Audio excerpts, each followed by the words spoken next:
First question, right away for all of you. Raise your hand if you came here today without your mobile phone. I don't think I saw a single hand, but if there is someone, maybe they're hiding somewhere. What has the mobile phone become for us today? Our main companion. Do you know how often we actually use our phones, believe it or not? Some of you might think, well, maybe we use it a bit too much. Some might say, well, it's not that bad. In fact, according to research, we unlock our phones every day. Times. If you're awake for 16 hours or even more, you should get some sleep.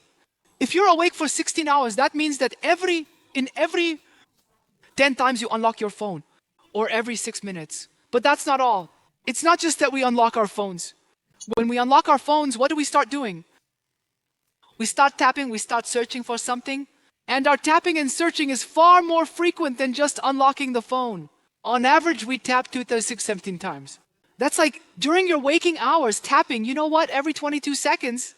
There are 10% of us, the biggest enthusiasts here in the room, who do that even twice as much. At first, one might wonder if we do anything else besides spending time with our phones.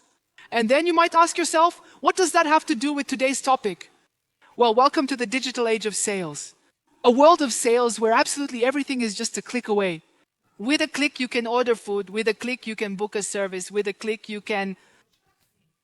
Our social lives now mostly take place online. And with a click, you might even find a potential partner. I'm sure that recently you've attended an online meeting or taken part in some online training. Perhaps you looked something like this. That's exactly how I look when I'm giving online courses. Besides running online courses, I also rearrange shops, study customers, and observe how they behave at the point of sale. I look at how to organize a shop to make it better. At the same time, I teach and deliver training in sales and communication. So studying and teaching sales is something I do every day. And that's why this digital age of sales is so fascinating. Because it hasn't just changed the way we buy and sell. It's changed how we communicate and the kinds of relationships we build. But that's not all. As much as this digital age has given us exciting opportunities, it's also brought us an extra pitfall. And that is, whether as people in this digital era, we're perhaps slowly losing a bit of our humanity in all these fast transactions it's brought us. Now, to start with, let's define the simplest thing. What actually is sales? Well, sales is the exchange of products and services for a certain amount of money, where on one side you have who? The seller, and on the other side, the buyer. We're all buyers, aren't we? Now, raise your hands if you work in sales. I believe there are even a few more of you. There we go. There are people who work in sales. Well done. But it's not just you who are salespeople. In fact, we're all salespeople. Research shows that every person spends at least 35 minutes a day selling. So what are we selling if we don't work in sales? Now, that's an interesting question. Those of us who aren't in sales, you go for a job interview. What are you doing? You're selling your knowledge and skills. You want to go on a trip with your friends, one that's important just to you. What do? You sell the idea. You're going on a date. What are you selling? A story or maybe a tall tale. Now think about that for yourselves. But here's another interesting thing. If you're learning or attending sales training, the simplified sales steps go like this. Make a great first impression, meet the customer, discover their needs, present the benefits, spark the desire to buy. Do these sales steps remind you of anything else?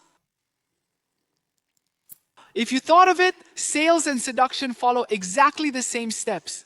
So go grab a book or sign up for a sales training now. With this, what can we conclude? Actually, sales is really all around us. Absolutely all of us are salespeople. But how can we sell? Most often, selling can be divided. You can sell online, whether privately or for business, and you can also sell in person. You go to a shop, or you meet someone for coffee, or even go on a date in person. So when you think of online, does a certain word come to mind, or does it make you think of online selling?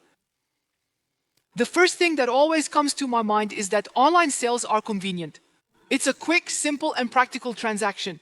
Sounds perfect. So why do we need all this? That mobile phone from the introduction is there for quick, simple transactions. And that's why, among a sea of phobias, yet another one has developed. It's called nomophobia. Nomophobia is no phone phobia. The fear of leaving your mobile phone somewhere and being in a situation cut off from this digital world, or maybe even being unreachable to someone at the touch of a button. Think about that. So is convenience enough for us? If I were to ask you why you chose your partner, would you say, I chose them because they were the most practical out of everyone? I believe you probably wouldn't. Think about it for yourself, though. Maybe someone really did. And now think about this. The story when you were selling a trip to your friends.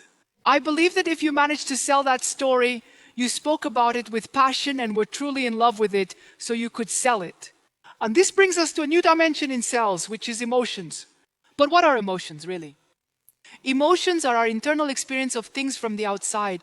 For example, right now, I might be feeling certain emotions about you, about some of our thoughts, our memories, or certain people. Some people definitely evoke an emotion in you, whether it's positive or negative, or certain products. So that's our internal experience, let's say, of the external and internal world. But how do we experience the external world? What do we need to experience the outside world better? We need our senses. And which senses do we actually have? I see something. Something smells to me, I can taste something, I hear something, and I can touch something. So those are our senses. That's why when you walk into a bakery and smell the bread, you have a completely different experience and emotion than when you just see that bread in a picture. It's the same when you touch the fabric while buying a shirt. It gives you a different experience than just seeing it in a picture. That's why, for example, online shopping is often limited to just sight or hearing, whereas in-person experiences can engage all 5 senses. So that's how we experience the world around us. Similarly, if a shop assistant tells you,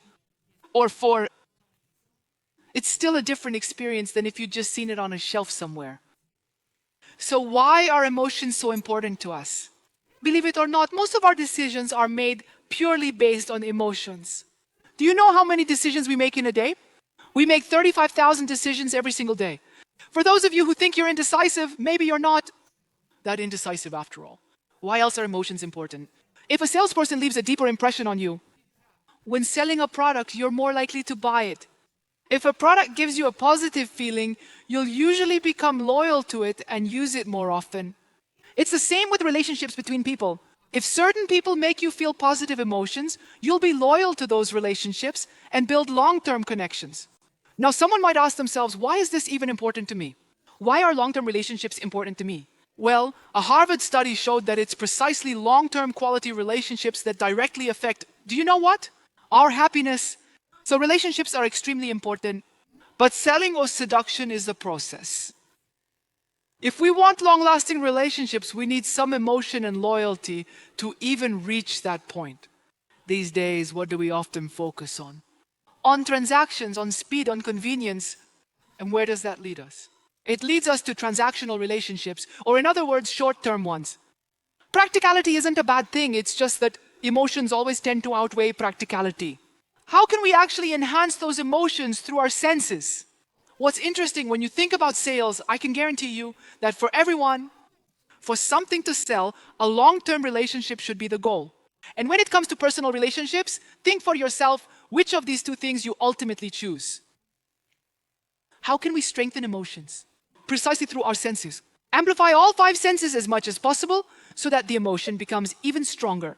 But practicality, as I said, is not something we don't need, but if you focus only on practicality, it leads us straight into the trap I mentioned. And that trap is indifference.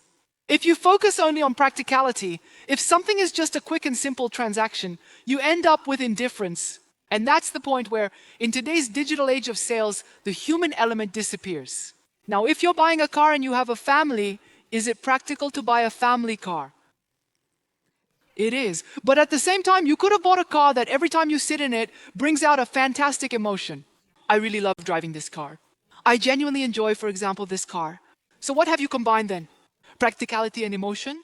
But if you bought it just for practicality, every time you'll turn to look at the one that stirs a special feeling in you. And we're not just talking about cars here. Think about if you chose your partner based on practicality.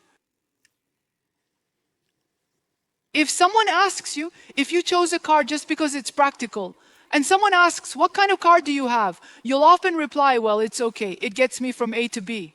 If you chose your partner based on practicality, When someone asks what they're like, you say, well, he's all right, I could have done better. If someone says to you, your dog is lovely, I adore golden retrievers, and you reply, well, a dog is a dog, I'm sure that's something you'd never say about your own dog. So indifference is really a lack of emotion. It means not having passion for someone or something. It's not just... Another thing that's very important in sales and in relationships, do you know what that is? Communication. Nowadays, we've often reduced our communication to practicalities, to transactions. I'll use a personal example. When my grandmother, who didn't live in my town, wanted to wish me a happy birthday, she'd pick up the phone and call me. She used a certain tone, a bright, bright tone. She would make that message personal, and that message would be warm. It would leave a significant emotional mark on me. Let's fast forward to today. I'll show you what a birthday message I received 2 years ago looked like. I'm sure some of you have received identical messages. How exactly can this message touch me? How exactly can this message stir any emotion in you? Honestly, it's hard. What it actually brings about is indifference. But we've made a bit of progress, so this year I got one like this. What exactly do these picture messages remind you of, for example? When did people communicate with pictures? At some point, one would think, with all this technological progress, we haven't really moved forward. In fact, we've gone a long way backwards. And what happens? I'm sure there are people here among you who've hidden their birth date on social media. Why? Because you get loads of the same generic messages that didn't stir any emotion at all. And so we've already become indifferent to that. We decided not to even reply to those messages, but maybe just write one, thanks everyone for the nice wishes, because you just can't be bothered. It means so little to you, only you're not really aware of it. And so some people instead hide their birthday on social media so that only those who truly care will wish them a happy birthday. That's exactly what we're doing in sales today. Because of speed, because of transactions. We often see customers as just quick transactions too. We send them generic messages that leave absolutely no emotional impact. I'm sure you've seen cashiers who scan your items at lightning speed. Just so you can get out of the shop as quickly as possible. What kind of impression does that leave on you? Indifferent, nothing at all. I'm absolutely convinced that none of us wants anyone to be personally indifferent towards you, indifferent to your products, your services, or your communication. Indifference is the worst thing that can happen to us. And what we're often not aware of is that this digital age of ours sometimes pushes us right into that trap. And that's what I would like us at the end of today to be aware of. And to conclude my speech, to build long-lasting, loyal, and quality relationships with your customers and with the people around you, for us, the convenience of a transaction is simply not enough. Convenience is important, yes, but let it be just one part of the overall emotional experience your customers have, which you will enhance with all the effects. If you have an online shop, enhance that one sense you have. Or perhaps hearing. Always remember how you could use one sense to enhance it as much as possible to leave an emotional mark. Because this progress has brought us many, many interesting opportunities, but at the same time, it has also brought a potential trap that with all this speed and accessibility, we fall into the trap of transactions and the trap of indifference. Because always remember, it is in that indifference that we lose our humanity. Because always remember, we are all salespeople and everything around us is sales. Sales is about people, for people, and with people. And next time when one of you creates your own shop, think about how you can make the most of all 5 senses you have at your disposal. And how your salespeople won't just be about transactions, but will focus on genuine quality interactions with your customers. If you're creating a web shop, consider how you can maximize interaction with your people, even if you only have 1 sense to work with. When you're meeting clients or having coffee with friends, think about relationships, not just exchanging information. Personalize your messages, personalize your contacts, because that's what truly matters to people in this digital age. And wish someone a happy birthday with more than just a cheers. Thank you.